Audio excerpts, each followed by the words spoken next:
प्यारे विद्यार्थियों, आज हम 11वीं कक्षा की हिंदी पुस्तक आरोह भाग 1 से कविता नंबर 5 जिसका नाम है घर की याद और जिसके कवि हैं भवानी प्रसाद मिश्र, कविता से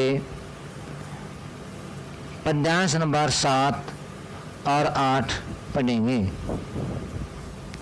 सबसे पहले हम प्रश्न लेते हैं। देखिए, प्रस्तुत पद्यांश हमारी हिंदी की पाठ्य पुस्तक आरोह भाग 1 भवानी प्रसाद मिश्र द्वारा रचित घर की याद नामक कविता से अवतरित है। इसमें कवि जी अपने पिता का वर्णन करते हुए कहते हैं। व्याख्या। पांचवा मैं हूँ अभागा। कवि जी अपने आप को कहते हैं कि पांचवा मैं हूँ जो भाग्यहीन हूँ, अभागा हूँ, जिसे सोने पर सुहागा। लेकिन मेरे पिताजी मेरे को अपने भाइयों में सोने पर सुहागा कहते हैं, अर्थात उन सब में सबसे अच्छा मानते हैं। पिताजी कहते रहे हैं, प्यार में बहते रहे हैं। पिताजी मुझे सबसे अच्छा कहते रहे हैं, अर्थात सोने पर सुहागा कहते रहे हैं। प्यार में बहते रहे हैं, वे मेरे से बहुत प्यार करते रहे हैं, अर्थात बहुत अधिक प्यार करते हैं। आज उनके स्वर्ण बेटे लगे होंगे उन्हें अट्टे। आज उनके सोने जैसे जो बेटे हैं, अर्थात सबसे अच्छे हैं, वे उनको एक तुच्छ से लग रहे होंगे, हीन से दिखाई दे रहे होंगे, क्योंकि मैं उन पर सुहागा बंधा बैठा हूँ अभागा। क्योंकि मैं उन भाई और बहनों में सोने पर सुहागा हूँ, अर्थात सबसे अच्छा हूँ, और बंधा बैठा हूँ अभागा। अभाग्यशाली अर्थात दुर्भाग्य से मैं उस कारागार में बंधा हुआ बैठा हूँ, अर्थात उसके अंदर हूँ।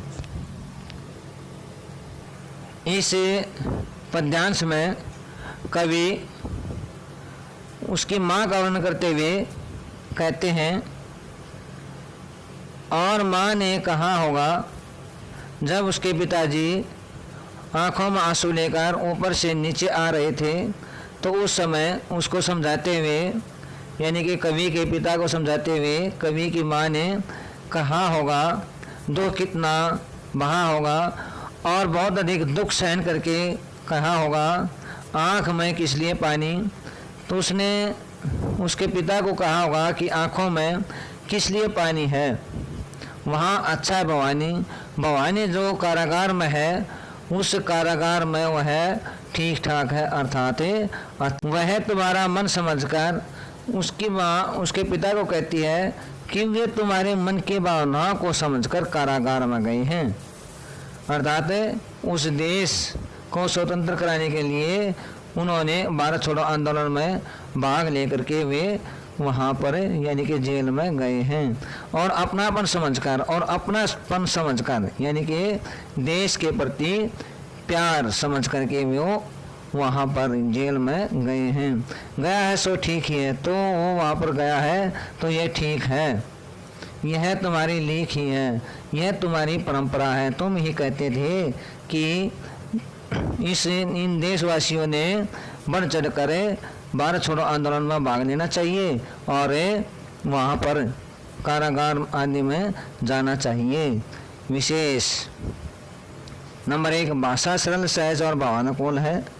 नंबर 2 इन पंक्तियों में प्रसाद गुण का प्रयोग दिखाई देता है। नंबर 3 वर्णात्मक शैली का प्रयोग हुआ है। नंबर 4 मुहावरों के प्रयोग से भाषा बहुत ही सुंदर दिखाई दे रही है। विद्यार्थियों, गृह कार्य है जो ये पद्यांश पढ़ाए गए हैं, इनको ध्यानपूर्वक समझें और साफ कापी में सप्रसंग विशेष सहित व्याख्या लिखें।